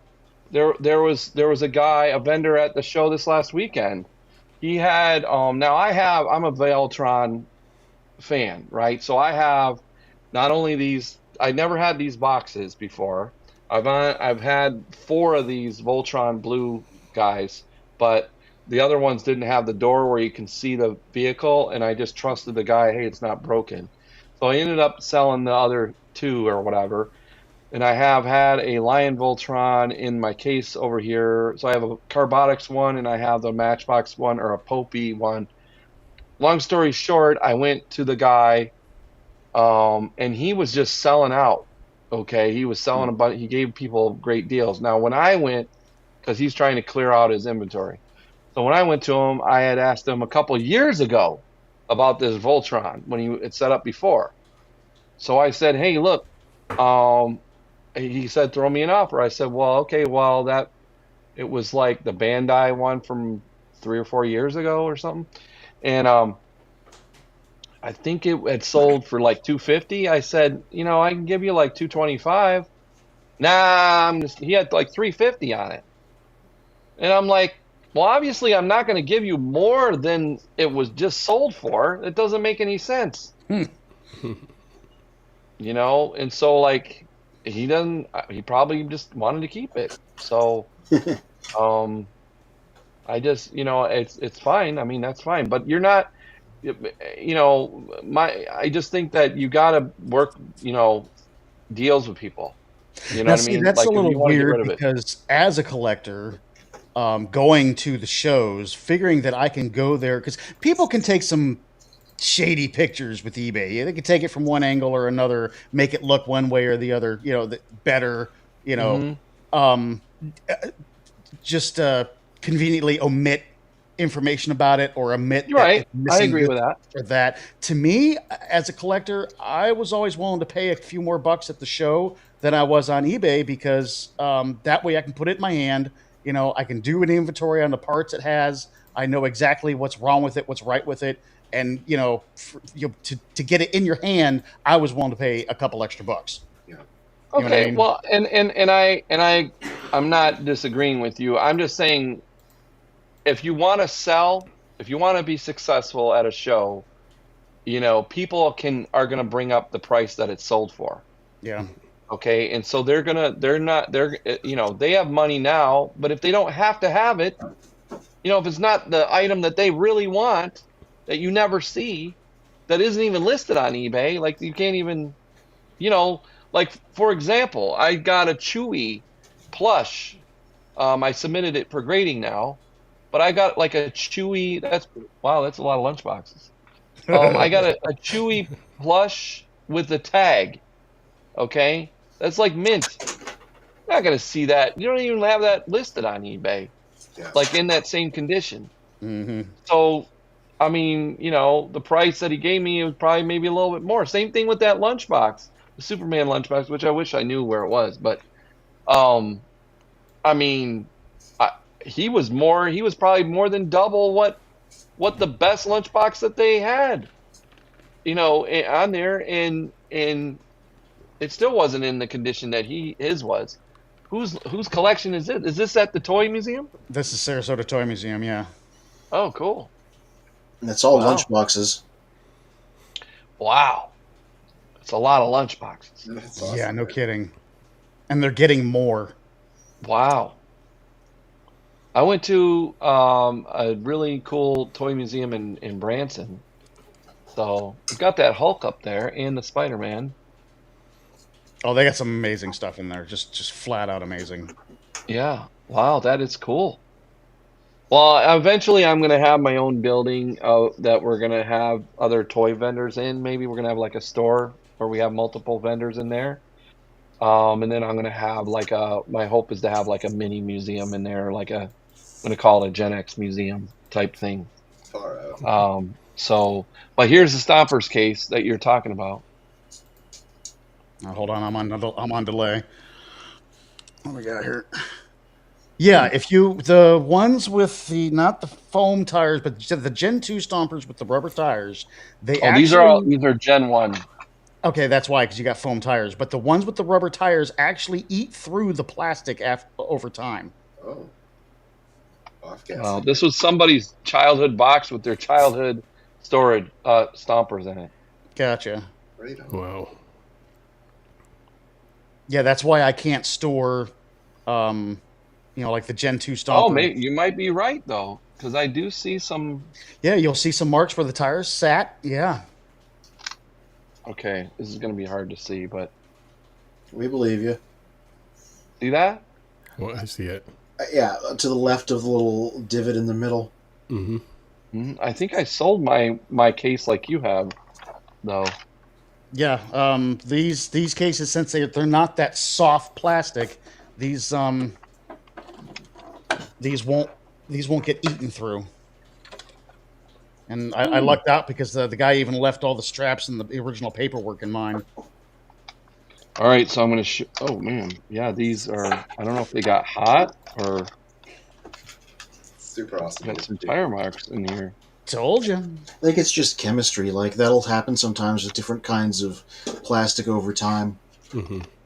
These cars are in, like, mint. There's only, like, one that looks like he actually played with, but I just... Yeah, it's one thing when I collect my Stompers. I only buy the best. I don't buy them beat up. I don't buy chiggers. We had a guy that was bringing, he found some, and I'm gonna show you something. He found some carded Stompers that were in like super mint condition. Yeah, that's some big money. And I bought one, and I ended up buying one and had it graded. I'll be bringing it over here in just a second.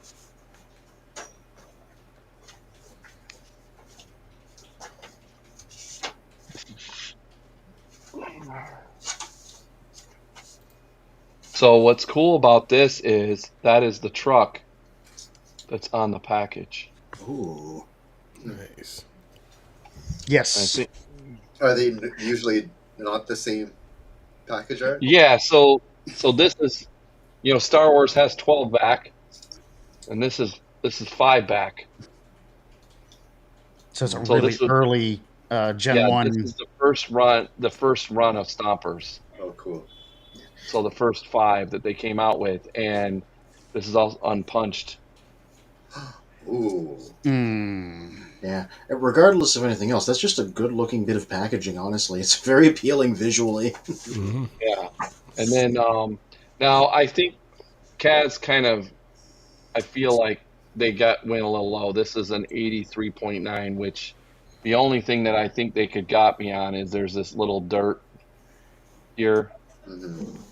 There is a little, I don't see any creasing on the bottom. I mean, this is basically, card, like, case fresh. Stock. Yeah, totally. But, yeah, I got this. I paid a lot for this. I mean, oh, yeah. I traded with a vendor, but I think that I think this is worth over $1,200. Easy. Right now. I can tell you as a Stomper guy, easy. So what do you think? I'm thinking closer to 15. Wow. Holy moly. Stomper. As a matter of fact, 15, that's retail side. If you ran it in like an auction on some of the Stomper pages, you'd probably get some guys in the bidding more for it and probably go closer to 2, to be honest. Because like you said, that is the truck from the packaging. And not only is it the truck from the packaging, but since it was the truck on the box, on the play sets, a lot of the play sets came with that truck. Now, it's easy to find play sets now, I know, because I've got a dozen of them, but it's really hard to find them with that particular truck in them. So that particular truck is one of the most sought-after Stompers there is. I didn't know that. I mean, minus the semi-trucks. The semi-truck guys, yeah. Those guys are on a whole nother level. Yeah, there was I think he had 3 of them, and I picked this one because it had the truck on it, and it was in, I mean, super nice condition. So I mean, I think I gave my friend vendor a 600 for it, Sounds about right. ungraded, and I waited a while. So you know, I don't set up. I mean, really at all. I'll set up sometimes in Lakeland or in Tampa.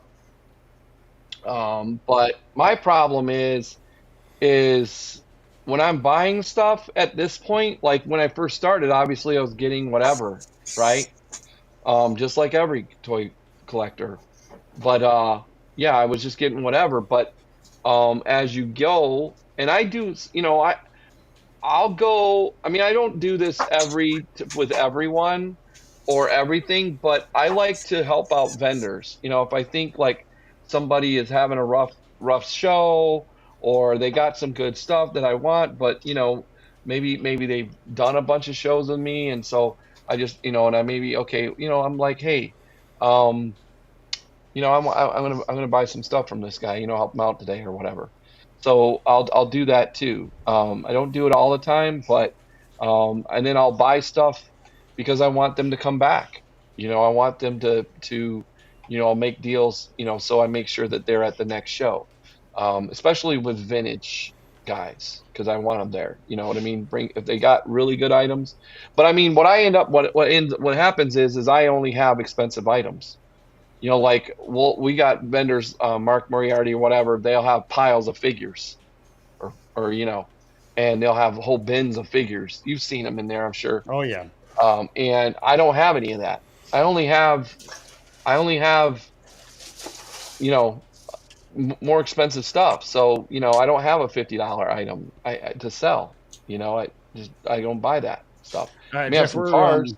Yeah, you're getting long in the tooth. I understand. We're about 10 minutes from, so.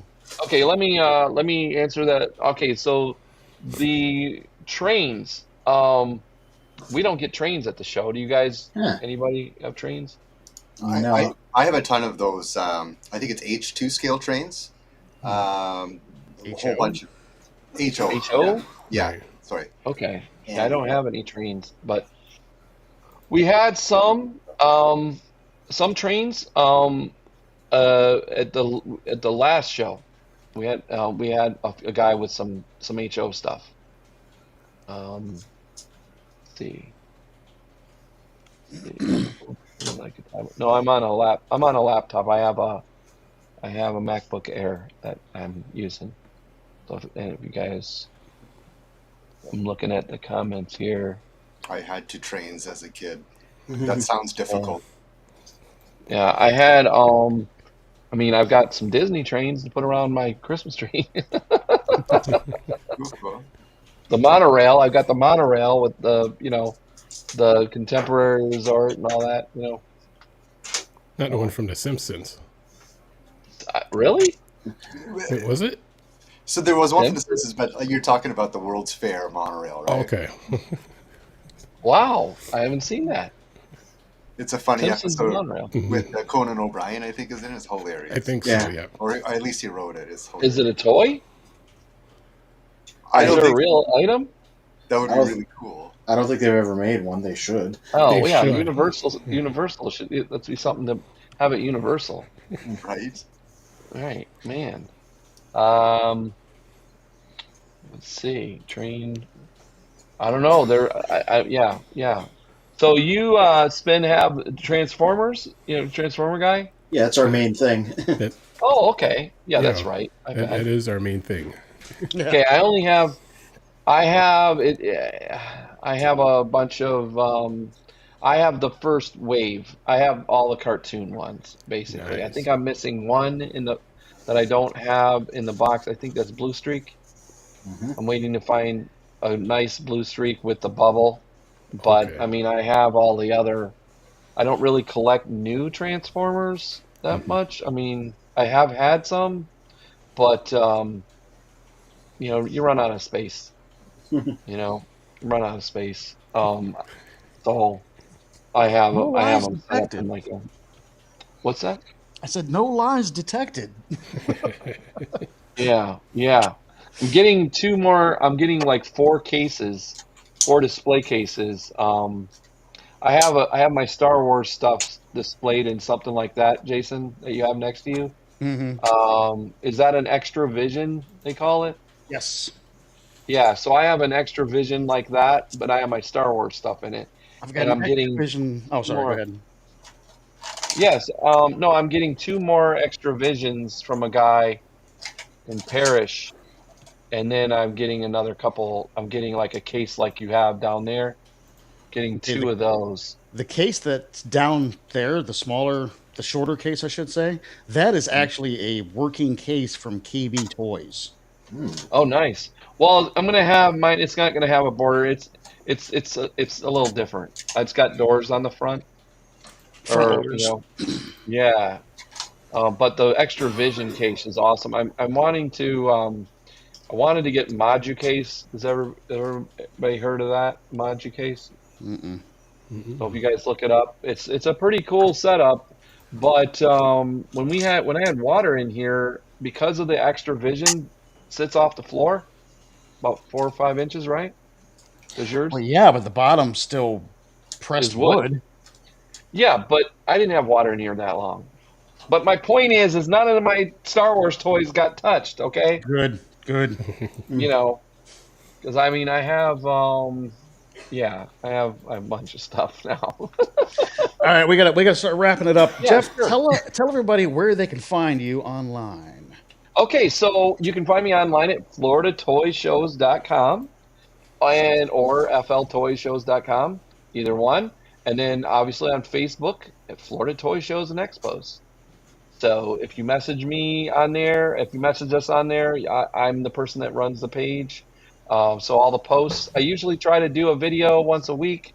Eventually, I'm going to get into this podcast stuff like you guys and do like longer shows, but on YouTube and stuff, but just haven't done that. And maybe we'll have, Jason over, or I'll head over to his place and see his toys, or one of you guys, if you guys have in the area. But our next show is November 24th in Cocoa. It's our final show of the year, other than we have a Star Wars on the 8th of December. But it's so funny that, December is actually the worst month to do a show. Yeah. When I started, I thought, oh, Christmas, that's going to be the best. It's completely the opposite. Oh yeah, Interesting. because instead of buying stuff for yourself at toy shows, you got to be buying stuff for everybody else in the retail stores. Yeah, Right. And people that come to the shows, my shows, they're mostly buying for themselves. I mean, they'll buy for their kids if they're there, but really you're buying for yourself. And so now, the closer we get to Christmas, the worse, the worse it gets. Yeah. As far as All right, attendance goes. Deceptikitty, what do you got coming up for this week? Oh, I have some really important personal stuff to do, so I will be out of the loop this week for anything new or upcoming. All right. Orlati, what do you got coming up? I apologize. I've been mute here because my dog doesn't want to leave my room, so it's been like snoring. So I don't want that in the background. Oh, cute. Again, hockey. Just finish up. Read another article about how the borders are open in minor hockey. So if you get a chance, go to hockeynews.com. And also, we got our new hats over here for our hockey stuff. It's a smiley with a hockey stick here at versus.ca. Cool. And I also got some reveals. What's the website? It's versus.ca. Versus.ca, right on. Yeah. And then also I got some reveals that I might upset Jason. We're going to fight. I'm telling you, next week we probably won't have a guest, so we're going to fight next. Matter of fact, maybe that's what we'll sell on next week on a fight. Yeah. A fight. Fight? Yeah. That next time, just a fight. In this my corner. knockoff is original. Yeah. All right. But I guess I'll have to check you guys out this fight. We'll have to watch. But I'll show this next week as well too. But I just came back from Lake Placid. My son had a hockey tournament there, but I was able to pick some of these figures up. Oh, let's see what that is. Yeah. Get close. I Yeah. can't tell from here. Oh, is that a? Oh, is that one of those like? What is that? Yeah, what is that? It's just a figure. It doesn't transform nothing, but I got it at the Dollar Tree store there, whatever they have. Okay, Nice. wait. I don't recognize that, and I recognize most things, so that's distressing to me. Yeah, they come in a 5-pack, right? So I picked Yeah. up all 5. So, but I'll show that off for next week. Yeah, no, I'm interested. I'm like, what? Now that he showed that, I have a question for you guys. Have you seen the? Do any of you have? I mean, you guys know about the reflection, whatever Super 7 figures. Yeah. Mm-hmm. Reaction. Sorry. Do you know about the ship thing, the base that folds up? Oh, the one that is controversially just like a piece of cardboard and costs like $75. Wow. That's the one. Actually, it's worth more than that. Oh boy. Because I bought it. You Bought talking it about with all the the figures. Comic-Con one Yeah. that I have? Oh, that I did a video on? Comic-Con one. Okay. So they were just doing. It's like a new- $75 a piece. Yeah. Selling for more than that now. Oh, there you go. Hold on. How much? Because I just bought one so I could display it, and then the guy sold me like 20 figures with it. Oh, okay. Well, there you go. Yeah, that's Okay. that's where the money was. The Yeah. yeah. But there was a line. I got it, and then there was like 3 other people that wanted it. He wanted like $400 for it. So I didn't Wow. even know about it. I thought it was cool because it looked like the mountain. Yeah, that's yeah, like- yeah. I got a I whole. figured all you feature- guys have that, right? I got a whole feature video of it on Toy Warp. Yeah. All right. Well, I'll have to look that up. That's all I do is watch YouTube. I don't know how I don't know more. Haven't seen more of your videos, Jason. Well, now you I know. will and go. knowing I will is go half and the battle. subscribe. I will go and subscribe. Marketing and promotion. Yeah. Yeah, I don't see no ads for your videos. They're I don't pay for them. That's why. it's All right, for good. your courage, what you got coming up for this week? I'll just put this guy in front of the face. Well, you see, here's what I have coming up this week on Children of Primus. Yes. I'll have to put this away for a second. All right. Anyway, yeah. So I'm back in the review game. Legacy Road Pig is up on the website right now. childrenofprimus.com. Look for the blog bots. Full set of reviews with photos.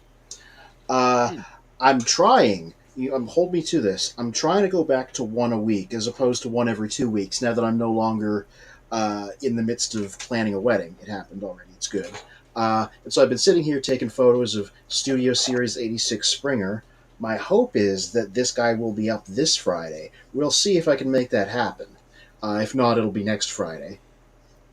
And beyond that, I don't know. I should probably look at this guy because it's quite the piece. But also, like I said, I'm not sure how I'm going to take photos of him because he is too large to fit in my booth. So we're going to see.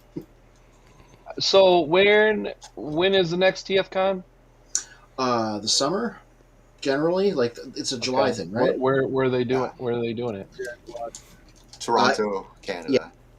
Yeah, they don't move around in Canada. It's always in Mississauga, which is in the Greater Toronto area.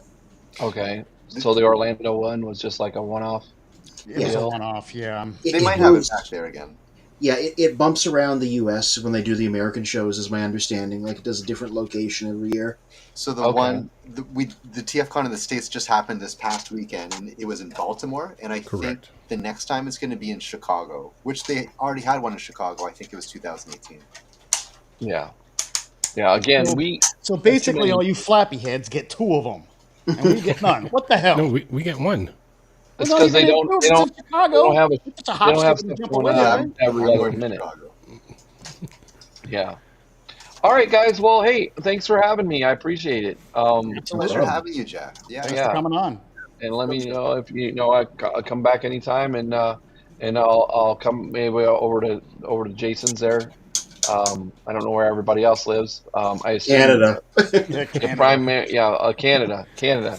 That's why he said hockey. Although I know a hockey player down here, Yeah. so but I'm like, yeah, okay, he's in Canada.